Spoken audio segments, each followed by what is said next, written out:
கடம்பா உன் வீரம் சூடி கொட்டு மூரசு கொட்ட வாரும் ஐயா.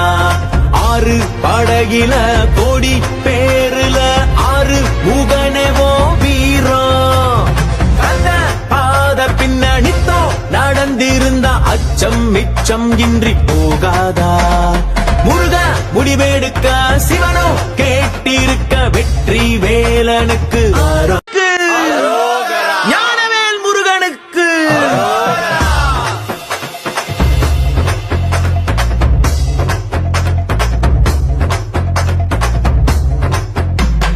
கந்தா நீ தேரேறி கடம்பா உன் வீரம் சூடி கொட்டு மூரசு கொட்ட வாரும் ஐயா.